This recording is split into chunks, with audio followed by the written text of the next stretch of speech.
Bismillah, Assalamualaikum warahmatullahi wabarakatuh. Alhamdulillahi rabbil alamin. Wassalatu wassalamu ala ashrafil anbiya'i wal mursalin wa ala alihi wa sahbihi wa man sara ala nahjihi ila yaumiddini amma ba'du.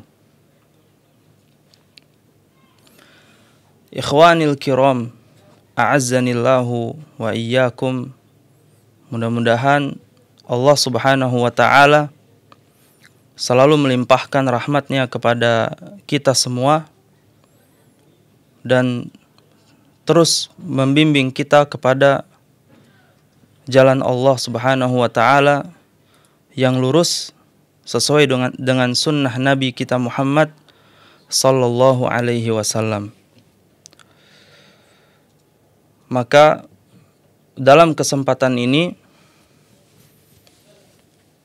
Ana akan menyampaikan tentang ikhlas di dalam beramal dan bagaimana ikhlas ini yang menentukan pahala dari seorang tersebut. Dan akan Ana ambil dari kitab Riyadhus Shalihin, Syarh Riyadhus Shalihin milik Syekh Ibn Utsaimin rahimahullahu ta'ala. Tayyib, bismillahirrahmanirrahim. Qala al-musannif rahimahullah, babul ikhlas wa ihdarun niyyat fi jami'il a'mali wal aqwal al-barizati wal khafiyah. Bab ikhlas dan menghadirkan niat di seluruh amalan dan perkataan yang nampak maupun yang tersembunyi atau yang di dalam hati. Allah Subhanahu wa ta'ala berfirman, "Wa ma umiru illa liya'budullaha mukhlishina lahuddin, hunafa'a wa yuqimus salata wa yu'tuz zakah, wa dzalika dinul qayyimah." Dan tidaklah para hamba itu diperintahkan kecuali hanya untuk beribadah kepada Allah Subhanahu wa ta'ala, mukhlishina lahuddina hunafa, dan ikhlas di dalam mengamalkan ibadah tersebut dan sesuai tuntunan dari Nabi Muhammad sallallahu alaihi wasallam, dan juga untuk mendirikan salat dan menunaikan zakat. Wa dzalika dinul qayyimah, dan itulah agama yang adil atau yang sempurna. Dan Allah Subhanahu wa ta'ala berfirman, la yanalallaha luhumuha wala dima'uha walakin yanaluhu taqwa minkum. Tidaklah sampai kepada Allah itu daging-dagingnya, daging kurban, dan juga tidak pula darah-darahnya, akan tetapi yang akan sampai kepada Allah itu ketakwaan dari kalian. Dan Allah Subhanahu wa ta'ala berfirman, "Qul in tukhfu ma fi sudurikum aw tubduhu ya'lamhullah." Katakanlah, jika kalian menyembunyikan apa yang di dalam hati kalian atau kalian tampakkan pun, Allah pasti akan mengetahuinya. Taib, kita masuk ke dalam asy-syarah, penjelasan.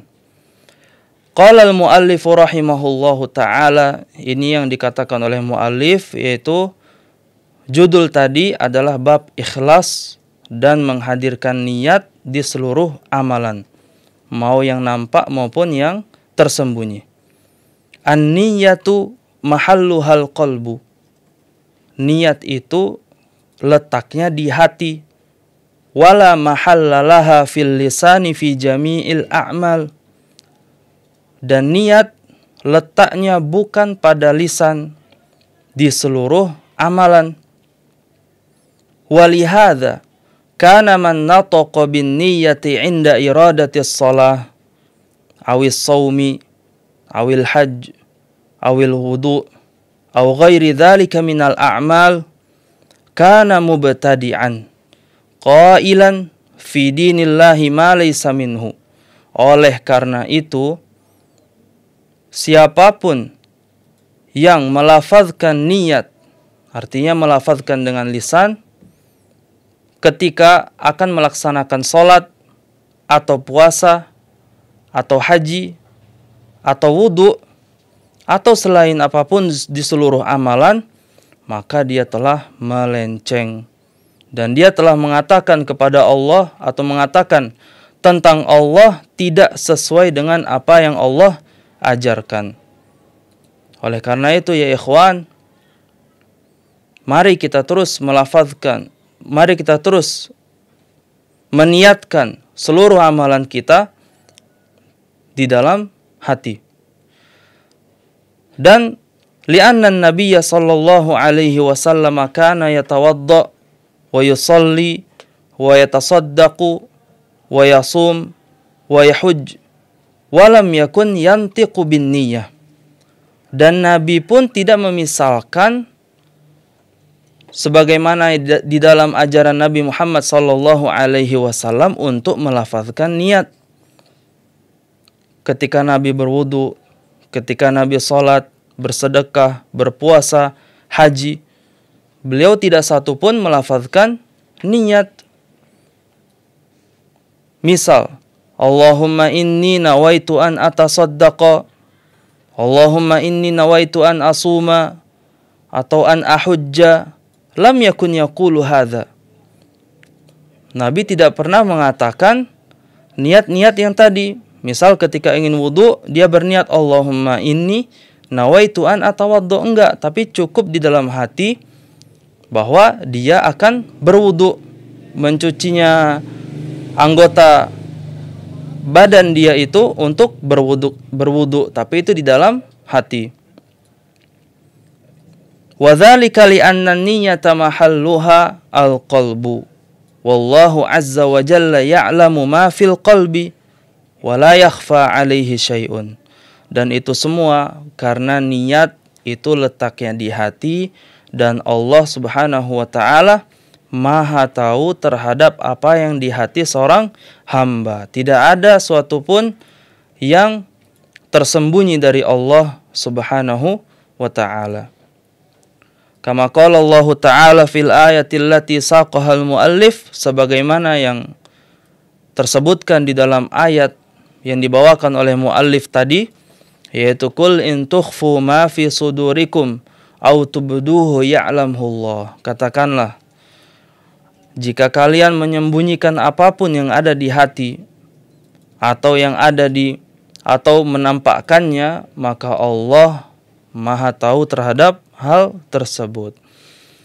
Wa yajibu 'alal insan an yukhlisan niyyata lillahi subhanahu wa ta'ala fi jami'i ibadatihi.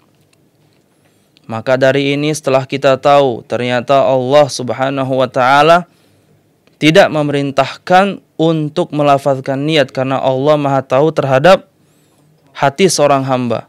Dan yang kedua, karena Nabi Muhammad sallallahu alaihi wasallam tidak pernah meniatkan melafazkan niat ibadah di segala ibadah beliau, maka wajib bagi seorang hamba untuk tidak melafazkan niat, dan hendaknya niat tersebut berada di hati. Dan wajib juga kepada seorang hamba untuk mengikhlaskan niat kepada Allah Subhanahu wa taala di seluruh ibadahnya. Wa alla yanwiya bi ibadatihi illa wajhallahi wad darul akhirati. Dan wad-darul akhirata, dan seorang hamba tadi hendaknya tidak meniatkan ibadah dia kecuali untuk menggapai keridhaan Allah, wajah Allah Subhanahu wa taala, dan untuk menggapai kesuksesan di akhirat. Wa hadza huwa alladhi amara Allahu bihi fi qawlihi wa ma umiru illa liya'budullaha mukhlishina lahuddin. Dan inilah apa yang Allah perintahkan kepada semua manusia di dalam firman-Nya, wa ma umiru, tidaklah mereka diperintahkan kecuali untuk beribadah kepada Allah dengan ikhlas di dalam beramal. Wa yuqimus salata wa yu'tuz zakah wa dzalika dinul qayyimah. Dan hendaknya melaksanakan salat dan menunaikan zakat, dan itulah agama yang sempurna. Wa yanbaghi an yastahdiran niyyata, ay niyatal ikhlasi fi jami'il ibadat, dan terus untuk meniatkan semua ibadah dia dan ikhlas hanya kepada Allah Subhanahu wa ta'ala. Contohnya, fayanwi masalan al-wudu'a wa annahu tawadda'a lillah wa annahu tawadda'a imtithalan li amrillahi azza wa jal. Contohnya, ada seorang yang ingin sholat, maka dia berwudu. Dia wudunya itu untuk melaksanakan sholat, yaitu ibadah kepada Allah Subhanahu wa ta'ala. Dan dia berwudu itu niatnya untuk melaksanakan apa yang Allah perintahkan. Maka fahadhihi salasatu asya. Asyai'ul awal niyatul ibadah. Maka yang pertama, niat ibadah dia kepada Allah. Yang kedua, wa niyatun antakuna lillahi. Niatnya tadi, dia niatkan untuk ia sembahkan kepada Allah Subhanahu wa ta'ala. Dan yang ketiga, niyatun annahu qama bihamtithalan li amrillahi azza wa jal. Ia niatkan untuk melaksanakan apa yang Allah perintahkan. Fahadha akmalu syai'in fin niyah. Maka hal ini adalah hal yang paling sempurna di dalam meniatkan ibadah. Kadzalika fis shalah tanwi awalan as-shalah wa annaha imma adh-dhuhru awil asru awil maghrib awil isya awil fajr aw ma asbaha dzalik. Pertama, ditentukan dulu apakah ini salat zuhur, salat asar, salat subuh, dan lain sebagainya. Yang kedua, diniatkan dengan annaka innama tusalli lillahi azza wa jal la li ghairihi, la tusalli riya'an wala sum'atan wala litumdaha ala salatik wala litanala syai'an minal mal awid dunya. Dan yang kedua, diniatkan bahwa salat ini untuk Allah Subhanahu wa ta'ala, tidak untuk selainnya seperti riya, sum'ah, atau ingin dipuji, atau ingin dilihat orang, atau agar mendapatkan harta atau sebagian dari dunia. Wal'iyadzubillah. Barulah yang ketiga, tastahdiru annaka tusallim tithalan li amri rabbik. Barulah yang ketiga, engkau meniatkan ini untuk mengamalkan apa yang Allah perintahkan.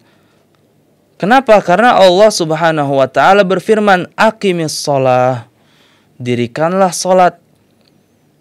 Dan dalam firman lain, dalam firman Allah yang lain, fa idza ta'ma'nantum fa aqimus shalah, jika kalian sudah tenang maka dirikanlah salat. Dan dalam firman Allah yang lain, wa aqimus salata wa atuz zakah ila ghairi dzalika minal awamir. Dan yang ketiga, dirikanlah salat dan tunaikanlah zakat. Thayyib. Maka dengan ketiga niat ini, itu adalah niat yang paling sempurna bagi seorang. Pertama, dia niatkan bahwa ini adalah ibadah. Dan yang kedua, dia niatkan ini ikhlas untuk Allah Subhanahu wa ta'ala, bukan untuk disanjung manusia atau untuk mendapatkan hal-hal lain selain surga Allah. Dan yang ketiga, diniatkan ini untuk melaksanakan apa yang Allah perintahkan sesuai dengan dalil yang ada di dalam Al-Quran ataupun hadis Nabi Muhammad sallallahu alaihi wasallam. Kemudian selanjutnya, wa dzakarul muallif rahimahullah iddata ayatin kulluha tadullu ala anna niyyata mahalluha al-qalbu. Dan muallif rahimahullah telah menyebutkan beberapa ayat yang semuanya itu menunjukkan bahwa niat itu ada di dalam hati. Wa anna Allah subhanahu wa ta'ala alimun biniyatil abdi, dan Allah maha tahu dengan niat hamba tersebut. Karena rubbama ya'malul abdu amalan yadhhar amaman nasi annahu amalun salih wa huwa amalun fasidun afsadathu niyyah. Karena jika dilihat dari orang lain, bisa jadi amalan yang dilakukan oleh seseorang itu adalah amalan yang soleh, tapi ternyata niatnya itu lain, bukan untuk ikhlas kepada Allah, tapi misalnya niatnya itu untuk riya atau sum'ah. Jadilah amalan dia itu amalan yang batil. Nah, li'anna Allah Ta'ala ya'lamu ma fil qalbi, karena Allah maha tahu dengan apa yang di dalam hati dan maksud dari seorang hamba. Wala yujazal insanu yaumal qiyamati illa ala ma fi qalbihi, karena tidaklah manusia itu dibalas dengan kebaikan atau keburukan kecuali sesuai dengan apa yang di dalam hati dia. Sebanyak apapun ibadah seseorang, orang lain tidak akan bisa menilai, karena orang lain hanya melihat zahirnya. Sedangkan yang sangat tahu dengan maksud amalan hamba tersebut hanyalah Allah Subhanahu wa ta'ala, dan itulah tolak ukur kesuksesan dari seorang muslim. Apakah dia benar-benar beriman kepada Allah dan Rasul-Nya? Apakah dia benar-benar percaya dengan apa yang Rasulullah katakan? Apakah ia meragukannya? Nah, itu hanyalah Allah yang tahu. Liqaulillahi azza wa jal, innahu ala raj'ihi laqadir. Sesungguhnya Allah sangat mampu untuk membolak-balikkan yang hidup dan yang mati. Yauma tublas sarair, pada hari di mana akan ditampakkanlah semua rahasia-rahasia yang ada di hati. Fama lahu min quwwati wala nasir, maka saat itu juga seseorang itu tidak akan memiliki kekuatan dan juga penolong.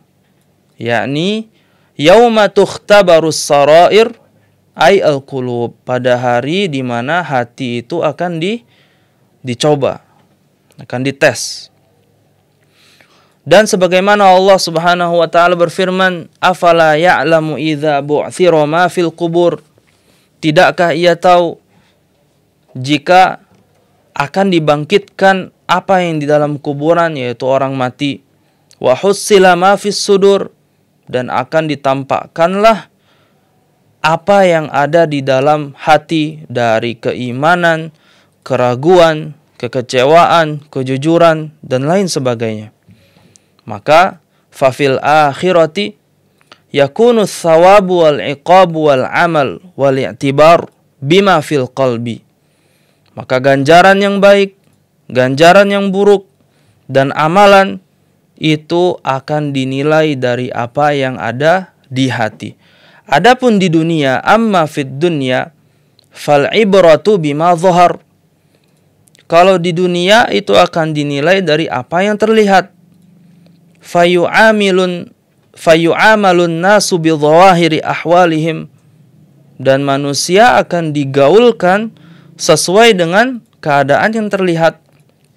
Walakinna hadhihi adh-dhawahira in wafaqat ma fil bawatin saluha dhahiruhu wa batinuhu. Tapi jika yang nampak ini atau amalan yang nampak yang dikerjakan oleh orang tadi sesuai dengan apa yang ada di batinnya dia, maksudnya jika ia mendirikan sholat dan dia memang niatnya untuk ibadah kepada Allah, maka itu adalah saluha dhahiruhu wa batinuhu, maka akan baik yang nampaknya maupun yang tersembunyinya, artinya niatnya. Wa sariratuhu wa alaniyatuh, yaitu ibadah dan niatnya. Tapi in khalafat wa saral qalbu muntawiyan ala niyatin fasidatin na'udzubillah fama a'zama khasaratahu. Tapi jika seseorang beramal dan ternyata niatnya itu tidak untuk Allah Subhanahu wa taala, tapi untuk riya atau sum'ah, sehingga niatnya itu merusak amalan ibadah dia, maka ini sungguh adalah kerugian. Kenapa? Karena dia ya'mal wa yat'abu walakin la hadzalahu fi hadzal amal. Karena dia sudah capek-capek beramal, tapi dia tidak mendapatkan ganjaran sedikit pun atas amalan dia. Berarti jika kita mencampuri niat kita yang ikhlas dengan riya dan sum'ah dan dengan tujuan-tujuan dunia yang lain, maka itu akan membuat amalan kita menjadi sia-sia. Jadi seseorang tadi hanya akan dapat capeknya aja. Kama jaa fil haditsis sahih 'anin nabiy sallallahu alaihi wasallam qala Allah ta'ala ana aghna syuraka'i 'anis syirki man 'amila 'amalan asyraka fihi ma'i ghairi taraktuhu wa syirkahu. Dalam hadis Nabi sallallahu alaihi wasallam, Allah Ta'ala berfirman, aku tidak butuh kepada sekutu-sekutu dari kesyirikan. Maka barang siapa yang beramal suatu amalan, tapi dia menyekutukan Allah Subhanahu wa Ta'ala dengan selain Allah, maka akan aku tinggalkan ia dan perbuatan syiriknya. Artinya, jika amalan tadi tidak dipersembahkan dan tidak diniatkan untuk Allah Subhanahu wa Ta'ala, maka Allah sudah janjikan itu tidak akan diterima, meskipun dia sholatnya panjang atau puasanya puasa Daud. Jika tujuannya untuk dipamerkan atau agar manusia memujinya atau dengan riya dan sum'ah, maka itu tertolak bagi Allah Subhanahu wa Ta'ala. Fallah Allah ayyuhal ikhwah bi ikhlasin niyati lillahi subhanah. Maka jagalah niat kita untuk ikhlas kepada Allah Subhanahu wa Ta'ala. Wa'lam anna syaitana qad ya'tika 'inda iradati 'amalil khair. Dan tentunya untuk niat yang jelek ini itu ada sangkut pautnya dengan para syaitan. Mereka akan berusaha menyelipkan niat-niat buruk kepada kaum mukmin agar ibadah dia tadi tidak untuk Allah Subhanahu wa Ta'ala. Fayaqulu lak innaka innama ta'malu hadza riya'an fayuhbitu himmataka wa yuthabbituka walakin la taltafit ila hadza. Nah, mereka akan, para syaitan akan menyelipkan niat yang rusak ini kepada kita dengan mengatakan, udah, ini adalah amalan yang riya, ini adalah sum'ah, ingatlah dunia, apa yang akan engkau dapatkan dari ibadah ini. Sehingga dengan was-was syaitan ini, dia akan menghancurkan himmahmu. Apa himmah? Yaitu tekad untuk beribadah tadi, dan bahkan bisa menghalangimu dari ikhlas kepada Allah Subhanahu wa Ta'ala. Maka seharusnya bagi seorang muslim, la taltafit ila hadza, jangan kau toleh kepada was-was ini. Wala tuti'hu, jangan pula menaatinya. Tapi tetap i'mal, tetap kerjakan. Walau qala laka innaka innama ta'malu riya'an aw sum'atan. Meskipun engkau dikatakan, wah, riya nih, sum'ah nih. Tapi enggak. Kita harus sesuai dengan niat kita, yaitu ikhlas kepada Allah Subhanahu wa Ta'ala, dan niatkan bahwa ini untuk melaksanakan apa yang Allah perintahkan. Idzan fahadzal waswas alladhi adkhalahu asyaitanu fi qalbika la taltafit lahu waf'alil khaira wa la taqul inni ura'i wa ma ashbaha dzalik. Kalau begitu, was-was yang diusahakan oleh syaitan untuk masuk ke dalam pikiran kita itu harus kita tolak dan jangan ditoleh, jangan diopenkan, dan teruslah berbuat kebaikan, dan jangan sampai engkau bilang bahwa aku ini sedang riya, yaitu dengan menuruti apa yang syaitan katakan. Taib. Maka dari itu ikhwan, a'azzanillah wa iyyakum, betapa penting niat itu di dalam beramal. Sebagaimana orang yang ketika kita melihat ya, ada orang yang membawa pisau. Maka orang yang membawa pisau tadi bisa dinilai baik, bisa dinilai buruk. Karena sesuai dengan niat dia tadi. Jika dia baik, maka dia meniatkan membawa pisau tadi misal untuk menyembelih ketika Idul Adha, taqarruban ilallahi azza wa jal. Dan dia bisa menjadi jelek ketika ingin memakai pisau tadi untuk mencuri buah tetangga misalnya. Maka itulah niat yang sangat menentukan dari amalan seorang hamba. Bahkan di dalam kaidah fiqhiyah itu menjadikan niat adalah asul kaidah yang menyangkut semua ibadah-ibadah, yaitu al-umur bimaqasidiha. Dan sebagaimana yang disebutkan oleh Nabi Muhammad, yang disabdakan oleh Nabi Muhammad sallallahu alaihi wasallam di dalam hadis, man ta'allama ilman mimma yubtagha bihi wajhullah la yata'allamuha illa liyusiba bihi 'aradan minad dunya lam yajid 'arafal jannati yaumal qiyamah.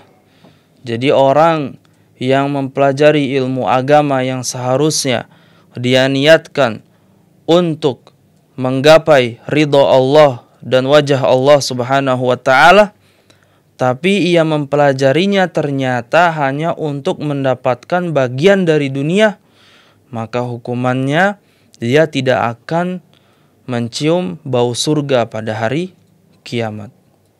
Jadi begitulah ikhwani al-a'izza, bagaimana niat itu sangat penting di dalam beramal soleh. Dan tentunya niat yang baik ini harus kita pasangkan dengan mutaba'ah. Mutaba'ah kita kepada Nabi Muhammad sallallahu alaihi wasallam, karena jika ibadah tidak dengan mutaba'ah kepada Nabi, tidak dengan dalil dalam hadis maupun Al-Qur'an, maka bisa terjatuh ke dalam kebid'ahan yang sesat. Maka sampai di sini, ini yang dapat ana sampaikan. Barakallahu fikum jami'an. Tsumma assalamu alaikum warahmatullahi wabarakatuh.